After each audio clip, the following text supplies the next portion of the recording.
All right, welcome everybody to the October 9th meeting of the Urbana Sustainability Advisory Commission. Will staff please call the roll? Stacy Gloss, Here. Dustin Allred, Here. Claire Johnson, Here. Todd Rusk, Here. Andrew Stumpf, Morgan White, Here. Tasfaye Wolde Maydeen, Present. Scott Tess, Here. Maddie Garbaz, Amanda Flores. We're all here.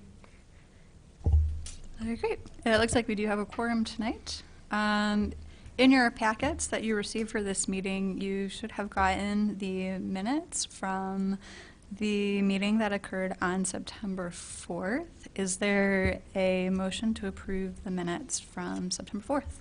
I move to approve those minutes. Thanks, Morgan. Is there a second? I second. All right, thanks, Claire. Are there any changes or corrections to the minutes from the last meeting?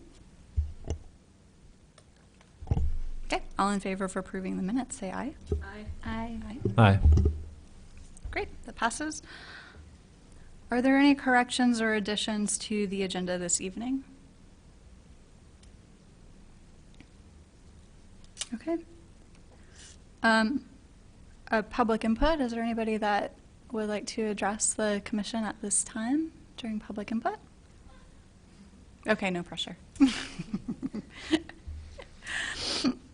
Scott, will you read the staff report? Sure. Good evening, Commission. First, some updates on Solar Urbana-Champaign 3.0. We've reached our final bulk discount benchmark of 250 kilowatts of contracted capacity. That's 1% discounts from the original price. When I updated this, we were at 443 kW. We might be a little bit more than that now. I think maybe there was another contract that was signed since then. So another really successful year. Average system size this round is quite high at 12.6 kW. There were some large commercial arrays, but also a lot of somewhat large residential arrays too, so kind of interesting. I think there are a few solar power hours still this month, and we'll be closing contract signing October 31st. Moving on to our solar development at the closed landfill. I've got a note here about that, but there's nothing new since last month. We're still working on language for a lease option with SunPower. Some additional activities. The city was recently contacted by Ameren with regards to some incentive monies that they're looking to spend on energy efficiency projects, specifically streetlights. We're working with them to see if there is the ability to get a project done within their program year, this calendar year. What they've suggested is that the project would be completely covered by incentive dollars, and we don't have any budget appropriations for this type of project right now, so we're working to ensure that that would be the case, and also to ensure that we can actually get a project done in the timeline that they need. Moving on to water, we completed some public engagement activities with the Midwest Pesticide Action Center and the Urbana Park District around natural landscaping and synthetic chemical-free landscaping. For the 5 days of events that the center did as part of the Urbana Grows Green or Midwest Grows Green program, they had an additional 35 pledges in the county, 100 attendees at all the events, which I thought was really good, and some good news coverage. Also, what sounds to me like really good Facebook reach of 8,900. I don't see those statistics a lot, so I don't have a good sense of scale on that. Anyone else? Morgan, that's a good reach? I know it's a good reach, but I don't know how it compares to folks on campus. I really don't know those numbers. I just know we had a video we recently noticed only had 280 hits, and it's been out there for over a year, so Okay. you're good. Good, great. That was a lot of fun. We'll continue exploring other options with the Midwest Grows Green program for next spring. Some additional public engagement. These both are future tense in the memo, but they're past tense now. We did a couple of weekends at the farmers market with Solar UC, engaging folks to attend the last few solar power hours and get a site assessment for their house before our program closes this year. We also participated in several staff at Public Works actually participated in the Pygmalion Festival Hackathon. The hackathon sees partners like the city provide data sets, big raw data sets for participants in the hackathon to utilize in some way, analyze, crunch numbers, and learn something from the data or make something from the data in a 24-hour period. So it was a lot of fun. We put several different projects in there, and learned some interesting things. We put our fleet fuel data into the hackathon and learned that on average, when city staff fuel vehicles on Thursdays and Fridays, they tend to pay more at the pump. So we may do some internal communications about fueling Monday through Wednesday. So some fun things like that. And so it was a really good experience. I think our IT director, Sanford Hess, organized city staff, and I think we'll definitely participate in that in future years. On Youth Cycle, we're working on preparations for two upcoming events. One is an electronics recycling event. There are still a lot of TVs out there. It's amazing. So that's in October 13th, so coming up. And then America Recycles Day, November 3rd. We always do some public engagement and usually youth-oriented public engagement and education around America Recycles Day, usually in partnership with the Urbana Park District. For the electronics recycling, the website registration is closed, but I think what we're doing now is sort of doubling up some of those time slots. So you can call in and you may be able to get a time slot. So just call Champaign Public Works and they can get you a time slot if there's any left.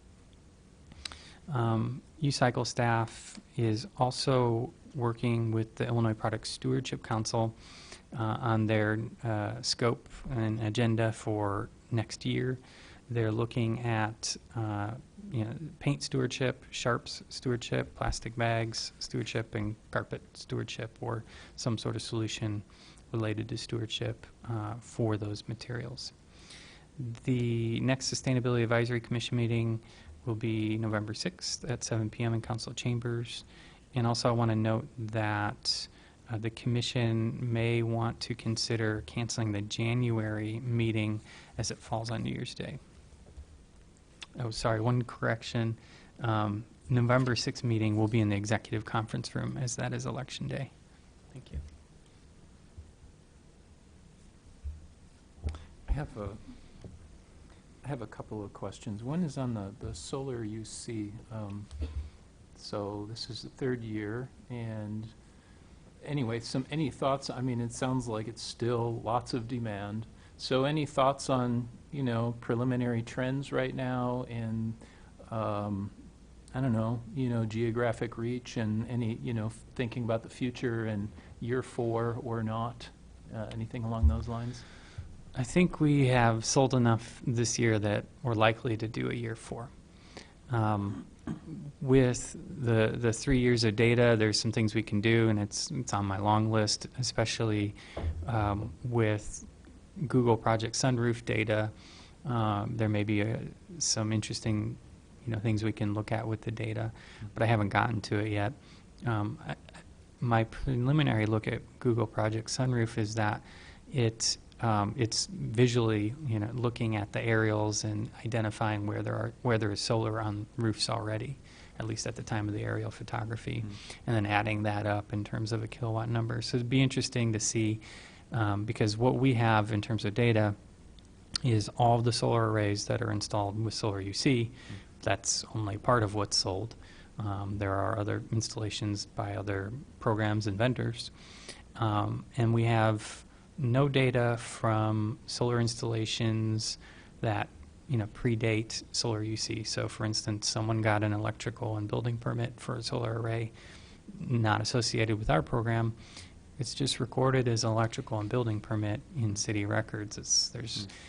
There was, until very recently, there was no checkbox that this is a solar array or this is a wind turbine. We've put that into the new permitting software that community development uses, and so now we just need to build the practice of checking those boxes. So there's some overlapping and incomplete data, but I do want to get into that and see what we can learn. I was also interested in the mention about the Product Stewardship Council and the plastic bag thing. Lots of communities have, well, not lots, some communities have done this, and it's a kind of a big deal, pros and cons, and we've talked about it, but anyways, I'm wondering if the city has any kind of position on that. No, I don't think the city's taken a position on that. We haven't done a lot of work outside of the recycling coordinators' work with the Product Stewardship Council. There hasn't been a lot of direction or requests to engage with the Illinois General Assembly at this point. What's interesting about the plastic bag, it's a disposable bag tax that's proposed in a bill introduced into the General Assembly, is that while it would create a funding stream for the county solid waste plan, and it would presumably substantially limit disposable bags from grocery stores by virtue of a fee, it would also preempt the local jurisdictions from any other type of disposable container ordinance. So there's a trade-off there. Can you say that again? So the bill, as introduced into the General Assembly, would establish a fee on disposable bags, paper and plastic, from grocery stores. And that money, some portion of that money, would go to the county where the fee was assessed for implementation of the solid waste program. However, the bill would also preclude, ban the local jurisdictions, cities and counties, from passing any new disposable container bans or taxes or fees. So it basically would elevate that to only be a state-level decision. Interesting. And that's interesting. Does the city have any, is the city looking at that? It seems like kind of a, I don't know, do we have, what's the downside for Urbana potentially? We can't do anything if people decide to do that? If that bill were passed, and again, the city hasn't taken a position on it, if the bill were passed as it is written, the city would enjoy, through the county, would enjoy a revenue stream for solid waste management programming, recycling programming, potentially household hazardous waste programming. However, it would be prevented from, say, passing an ordinance that prohibited styrofoam container to-go cartons, for instance. Do you think it would be helpful for cities or Urbana to advocate or participate in that process? Yeah, I think if if this body has an opinion on it, or if other city leadership has an opinion on it, that's something that could be communicated to state representatives. Does the city advocate for legislative policies or positions generally, or in environmental issues? From time to time, certainly, but we don't have a lot of record of doing that on environmental issues. For whatever reason, it's just not been a practice. Staff would take direction on that and has otherwise been focused on other things, but could be a direction to go in the future.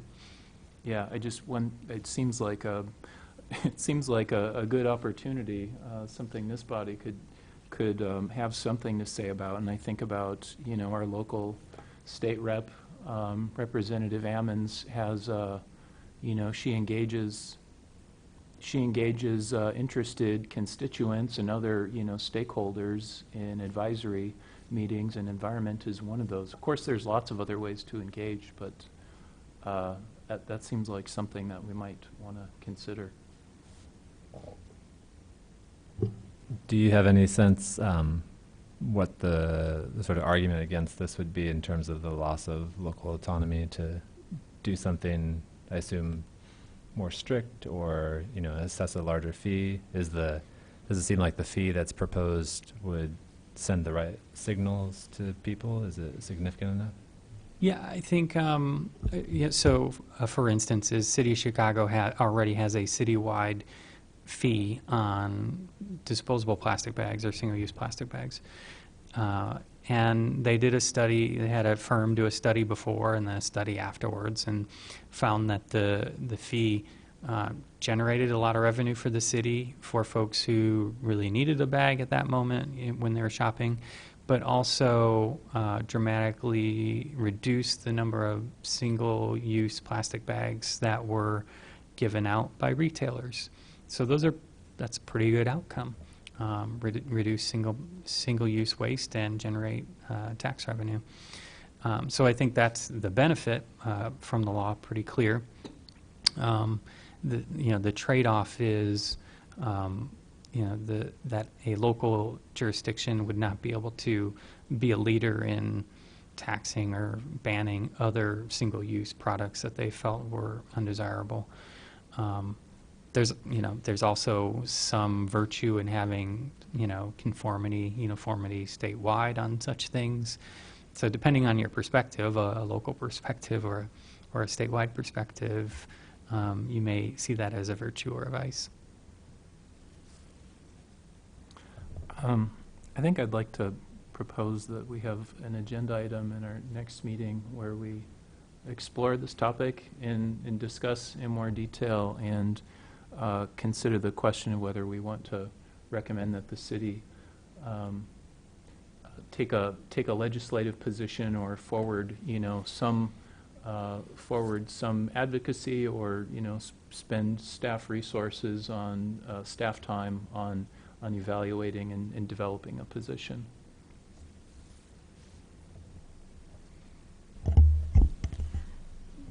Thank you, Todd. Okay, so that was long. That's okay.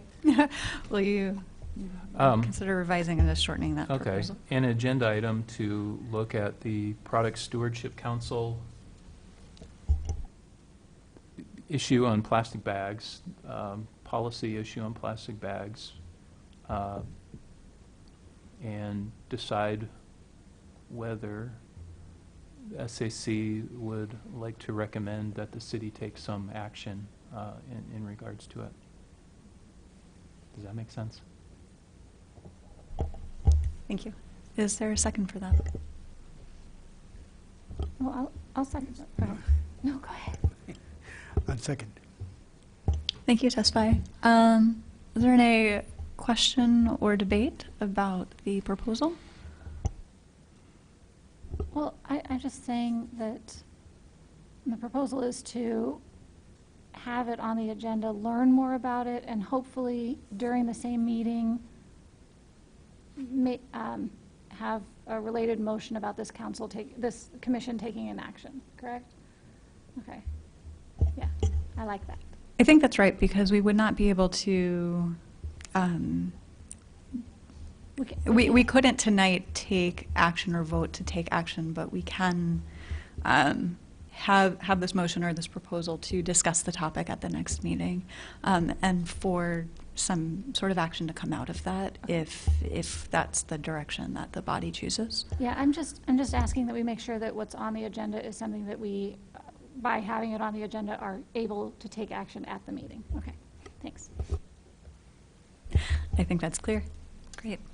All in favor of having the proposal put forth by Todd and seconded by Tesfaye, have this as an agenda item at the next meeting with the eye towards discussing the, is it bag tax? The state legislation around implementing a bag tax, to put that on the agenda for the next meeting. Say aye. Aye. Aye. All right, thank you. That passes. Are there any other questions for Scott about the staff report this evening?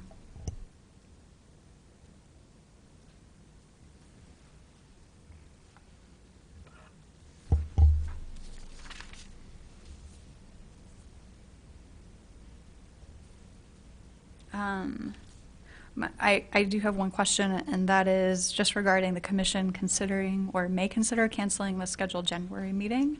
What would be the procedure for canceling? Do we need to take action on that as a body to cancel, or can the chair go ahead and cancel a meeting? I don't think you need a vote, but you can take one just to be sure.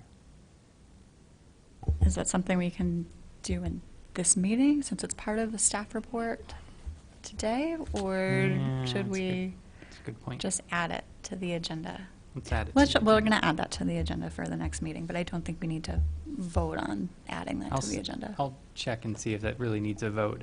Okay, thank you. I mean, I made the annual schedule myself by fiat, so.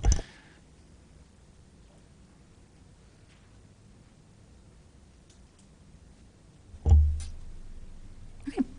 Any other thoughts on the staff report? Great. The next item on our agenda is an update on the Youth Sustainability Summit. Okay, do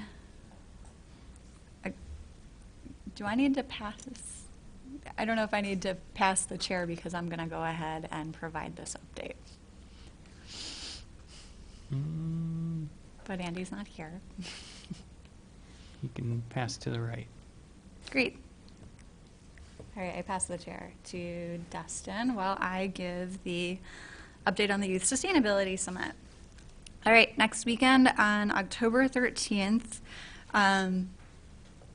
the City of Urbana and IC and CCNet and a couple of other organizations, Students for Environmental Concerns on Campus, as well as the iMatter organization, are sponsoring the first Champaign-Urbana Youth Sustainability Summit. It will be held at the Siebel Center on, I guess, next Saturday from 9 to 4. We still have enough, we still have enough slots open that we can take additional registrations. So I would encourage additional registrations at this time. This event will be geared for 8th to 12th grade, although we do have some folks that are currently signed up that are, I think, from the Future Cities Club that are in the 6th and maybe 7th grade as well. So we are tailoring this event to a younger audience that is interested in learning about some of the basic topics about climate change, as well as local sustainability efforts, and for the students to engage in a practice where they can learn sort of as one person what they can do to get involved in their community and think about their vision for what they would like their city, their community to look like. So we're really excited to put on this event for local youth,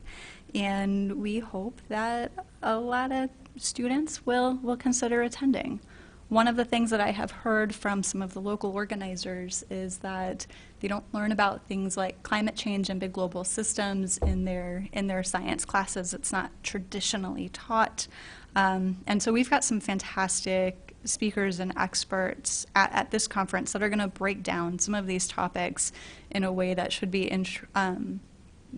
accessible to this age group, for them to start learning and to get a better understanding of some of these topics that we talk about and that we care about as well. And we'd like to hear from them through the day and through the process, what are they thinking about? What's important to them? Are there any questions about the summit? I have a question. Can you remind us what prompted the summit? Do you think it came out of the I Matter discussions or the request for more student involvement? Do you remember? I know it was started here. It was started here, thanks. But I think what prompted it was the idea that youth have come to meetings before and they are interested in ways to get engaged and be involved.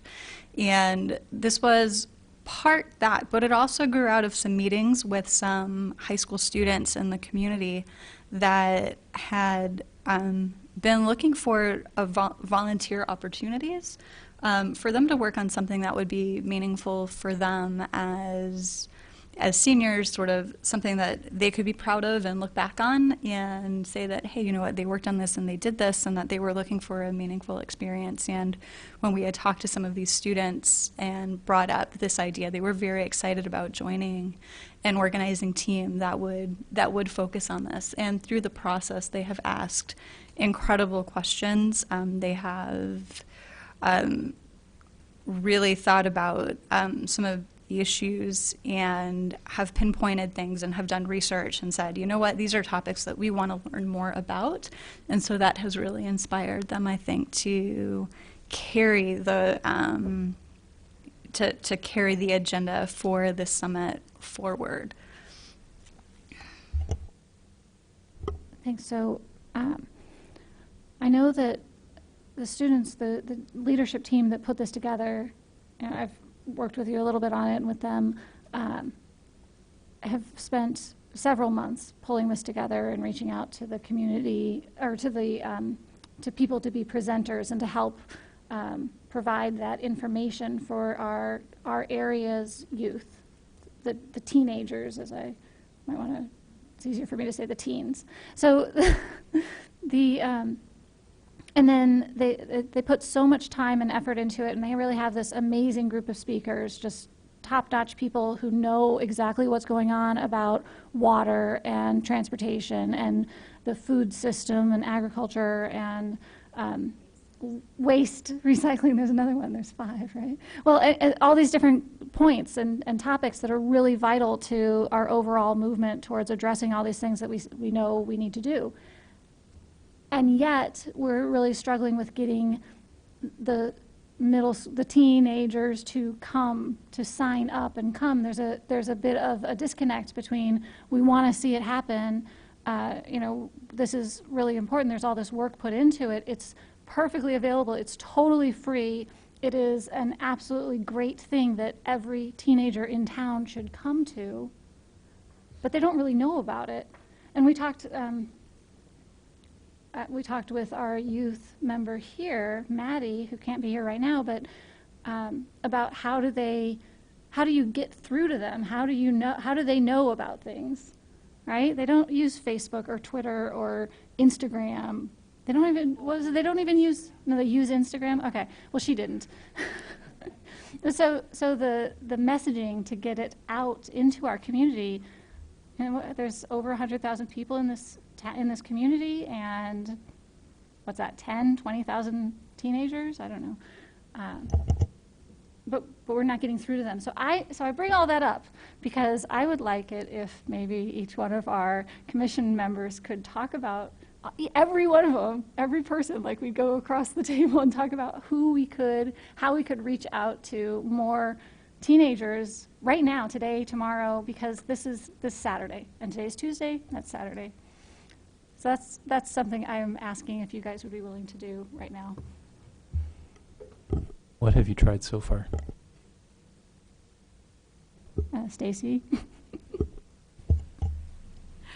We have I shouldn't say that we, it really is the high school students and their efforts so far who have been talking to their peers. And I think that much of this in their peer group is definitely peer-to-peer contact and and a little bit of, arm twisting and pressure. Hey, friends, you're interested in this stuff. Please come. But more specifically, Faith in Place will be part of the event and giving a. Cindy Shepard will be talking on environmental justice. She's actually put out a notice through their weekly newsletters to all of the area faith communities that she works with for them to promote this to their different youth groups. So that is one angle. One of our students today will, I haven't contacted her yet, but I know that she was actually tabling for the event during her lunch hour and handing out little flyers, handbills to get to the students that are at Centennial. I've made contact with a teacher in Urbana who said that she would assist with getting something into the student announcements. That was a little bit fuzzy until this week as to how that could be done. The students hadn't yet learned, how to go through those different bureaucracies and channels that they would have to do that. So they're really learning themselves. It's a good learning experience for them. Email went out to all of these students in uni, every single one of them, from the administrator's office, but I guess from the Youth Sustainability Committee, as they are calling themselves. So there has been flyers and posters at schools, but I think that we still need more. And there were, would you say 100 flyers printed? No, the handbills was 100 of those small quarter sheets. 180. 180. There were letter-sized flyers that I know Scott had printed out, a few in the past. Amanda's hold it up. There's one right there. It was in the IC newsletter for the campus. There was a CCNet message that went out to the community members who are interested in Champaign County sustainability. It's been out there, but it's one of many things that are out there.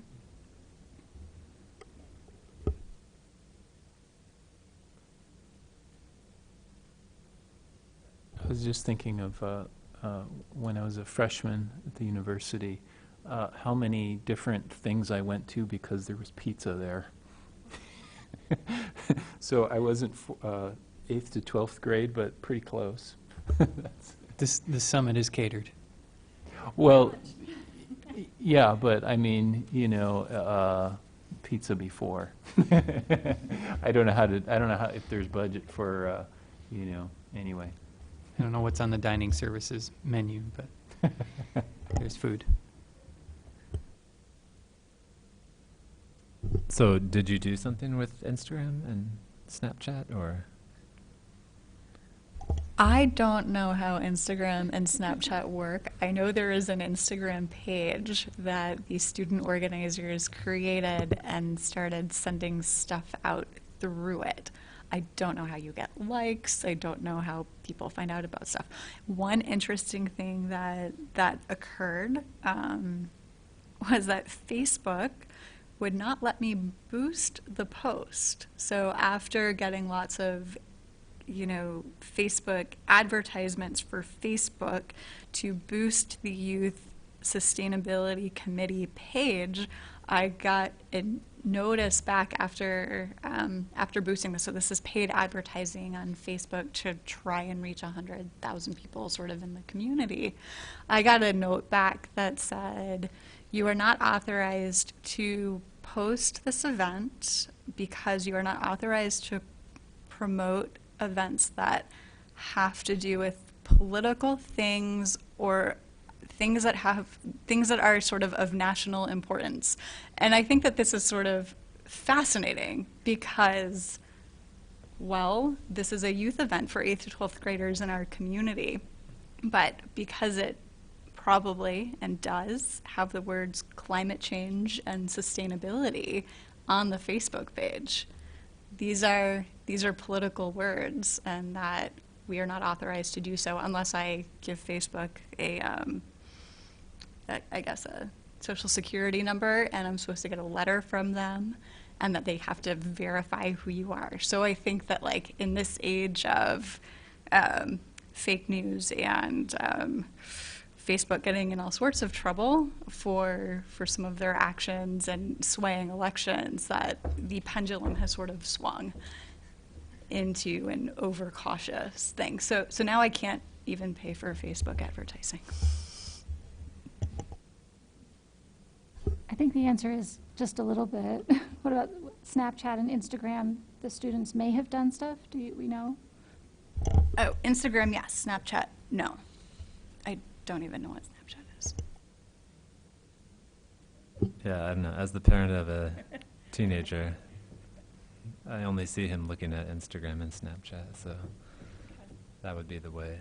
And I don't really know how it's used, but I would guess that you have to get the people with the most followers to make posts, something like that is how it works, but I don't know.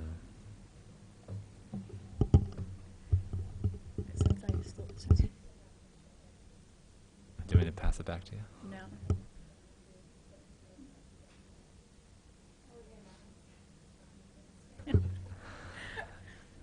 Do any of our members of the public have any insight they'd like to share with how the youth are sharing information these days? I don't know my.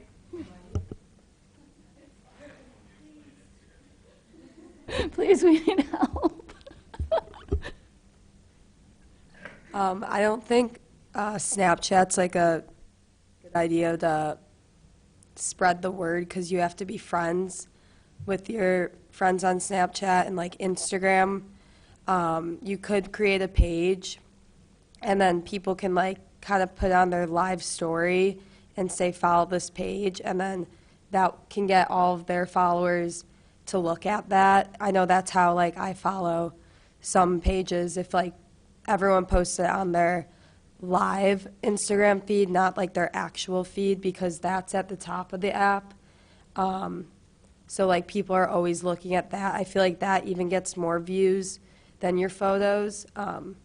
You could see how many people view it, and then you could also like create like for the Instagram page, you can like create it so it's you can track how many people are looking at it. Like I think it's like a business almost page, and then that way you could see who's following it, like your how many people are visiting like in a day.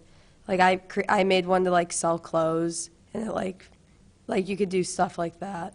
I feel like Instagram and Facebook definitely, or at Twitter. I don't know how many people use that much, but Instagram would be a good. Everyone has that. Yeah, thank you. No problem.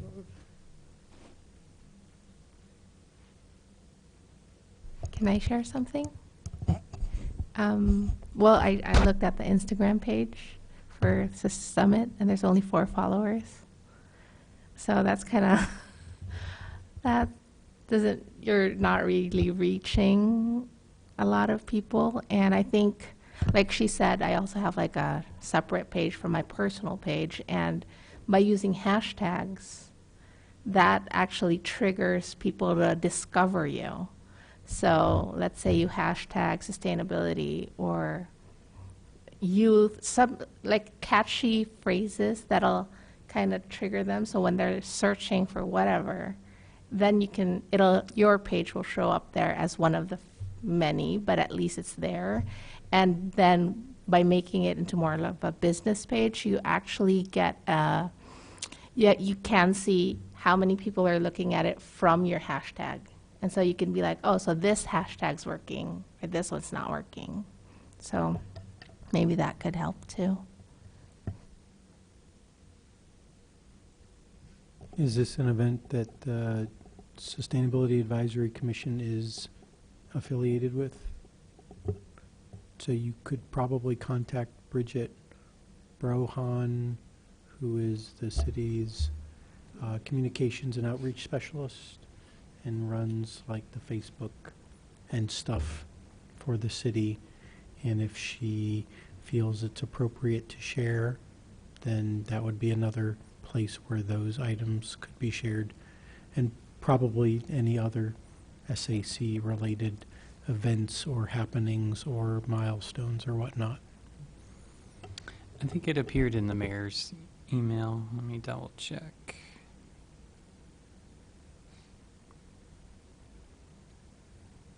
I don't see it in this one, but I thought it was appearing in one of them. Oh, yeah, there it is. Yeah, it appeared in the most recent October 4th mayor's email.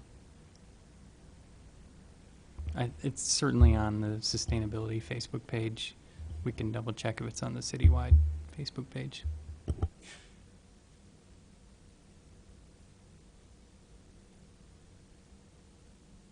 They also made a really nicely done website, so it has all the information about the summit. That's where you go to register. So there's a place to go. It's you know, if you just have a Facebook event, it's not quite as formal as also a site that has all this information. Yeah.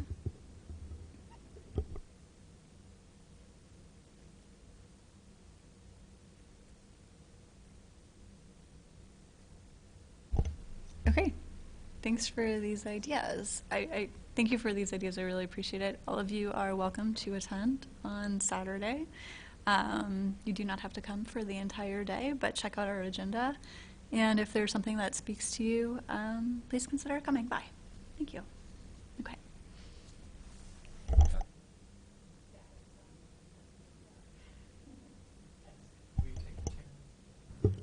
Can I have the chair back now? Yes, you can have the chair back. All right, passing the chair back to me. Thanks, everybody. Were there any other, discussion items around the Youth Sustainability Summit or any final comments on that? Okay.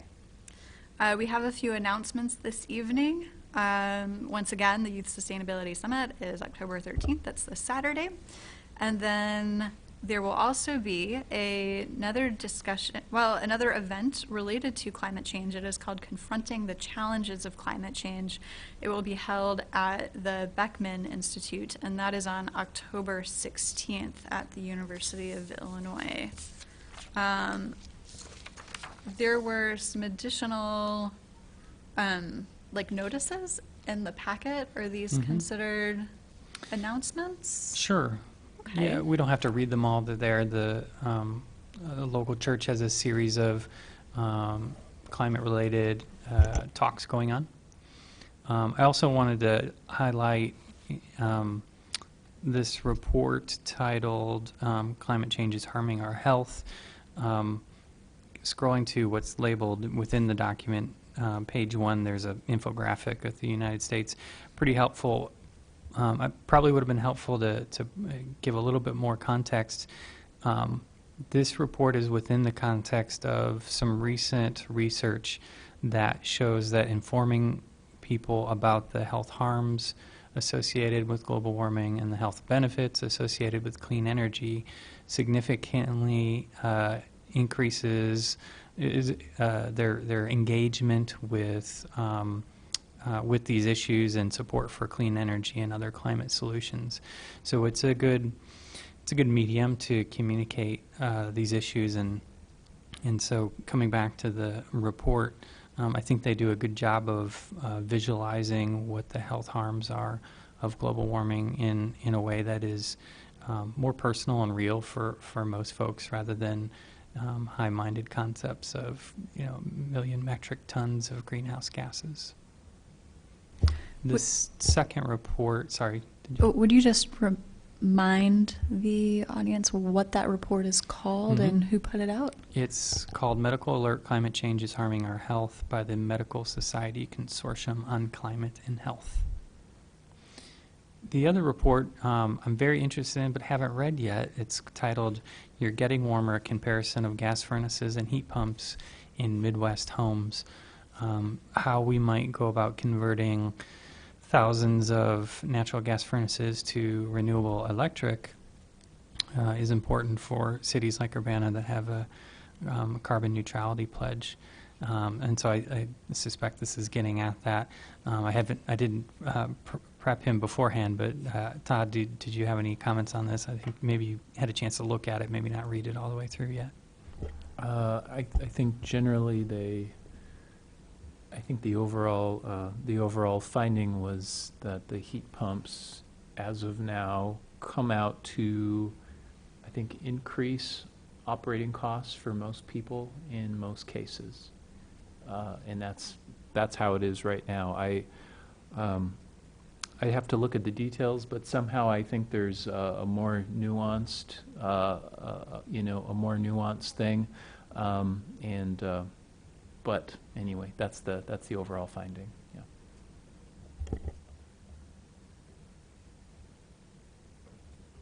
But I do think, for climate action plans and for communities that, are trying to reduce emissions and, realize renewable energy goals, we don't really have a better answer than that right now. And so there's the issue of consumer costs, and then there's the issue of what are we trying to do globally and locally on the issue.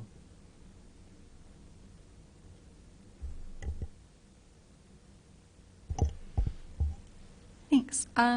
Is that one of the topics that you've identified that you want, folks to study further? Might have been. Might have been. Okay. I was going to say add it to the list. I think that's an ongoing If it's not on the discussion. list, we'll add it to the list. Okay. All right. Are there any other announcements this I'd evening? like to share an announcement. So you guys all know that the dockless bike sharing started just over a month ago in our community in collaboration with Urbana, Champaign, and the U of I. They gave me permission to share these numbers. So they've done since it launched, I guess it was like 35 days ago, I'm not sure of the exact date, they've done over 65,000 rides. There are about 500 bikes, a little bit less than 500 on the road at any given time, but there are 500 in the community. And they've had, in the Champaign-Urbana area, over 27,000 miles ridden on these bikes.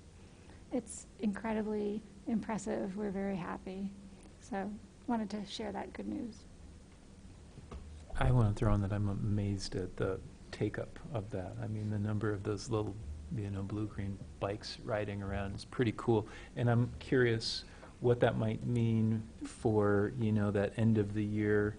I'm curious, what does it mean for, people who buy junky bikes and then they split town and they abandon their bikes, and then there's, all these things that public safety or somebody else has to deal with. Yeah, on campus, we're hoping in the future that we can actually encourage students who would just buy a big box store bicycle, which is not a repairable bike. Those bikes, it'd be much better to just get a VO Ride membership in this case, or if we get other, it's not limited to VO Ride. There's something that's available for other dockless bicycle companies to come also. But using one of those programs, we think that'd be really helpful. But we're also looking at winter bike storage, which would make a difference on that abandonment problem. Yeah. And I was going to ask if we want to have that as an agenda item, get a presentation from the dockless bike share general manager.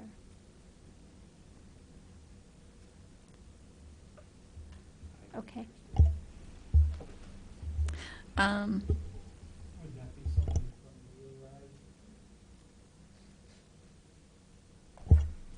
Yeah, I think that we can look at adding that as an agenda item for a future meeting. Okay.